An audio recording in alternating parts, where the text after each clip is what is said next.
নমস্কার বন্ধুরা, Bangla study channel পক্ষ থেকে আপনাদের জন্য একটা নতুন ভিডিও নিয়ে এসেছি। প্রত্যেক দিনের মতো আজকে কিন্তু আমি অঙ্ক সম্পর্কে আলোচনা করব না, আজকে রিজনিং সম্পর্কে আলোচনা করব। তো ভিডিওটি শেষ পর্যন্ত ওয়াচ করবেন, আশা করি খুব হেল্পফুল হবে। লাইক কমেন্ট এবং শেয়ার করবেন। আর চ্যানেলে যারা নতুন আছেন তারা চ্যানেলটি ফলো এবং সাবস্ক্রাইব করুন। তো বেশি কথা না বলে চলুন এগিয়ে যাওয়া যাক। তো এটা কীভাবে কী হচ্ছে সেটা আপনাদের কাছে তুলে ধরছি। যদিও সিম্পল জিনিস, কিন্তু প্রথমে দেখলে মনে হবে যে না এটা সিম্পল নেই, পরে করার সময় পর মনে হবে যে হয় একবারে সিম্পল জিনিস। 19, 33 থেকে 46, 44, 23 থেকে 91, 66, 31 থেকে কত হবে? 19, 33। তাই এটা কী করবো? এক স্কোয়ার প্লাস 9 স্কোয়ার থেকে 3 স্কোয়ার প্লাস 3 স্কোয়ার বিয়োগ করলে কত হচ্ছে? 1 প্লাস 81 মাইনাস 9 প্লাস 9, এটা হচ্ছে 82 মাইনাস 18 সমান হচ্ছে 64। 64টাকে উল্টিয়ে দিলে কত হবে? 46। সেম এটা হচ্ছে।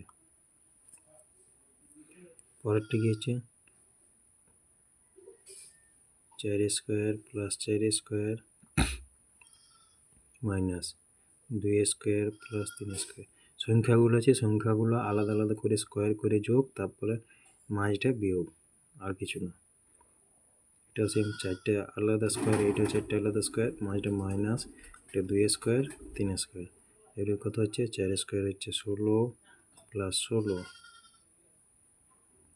মাইনাস 4 প্লাস 9 32 হচ্ছে, এটা মাইনাস হচ্ছে 13। 32 থেকে 13 বাদ দিলে হচ্ছে 19। 19টাকে উল্টিয়ে দিলে যেটা বেরোবে সেটাকে উল্টিয়ে দিলে হচ্ছে 91। 91 আমার এখানে আছে। নেক্সট এটা 6 স্কোয়ার প্লাস 6 স্কোয়ার মাইনাস, এটা 31 বলে, তাহলে 3 স্কোয়ার আর 1 স্কোয়ার। 36 প্লাস 36 মাইনাস 9 প্লাস 1, এটা হচ্ছে 72 মাইনাস 10 62। 62টাকে তাহলে উল্টিয়ে দিলে কত হবে? 26। তাহলে জিজ্ঞাসা চিহ্ন করে আমার 26 অ্যান্সার হবে। 26টা হচ্ছে আমার অ্যান্সার।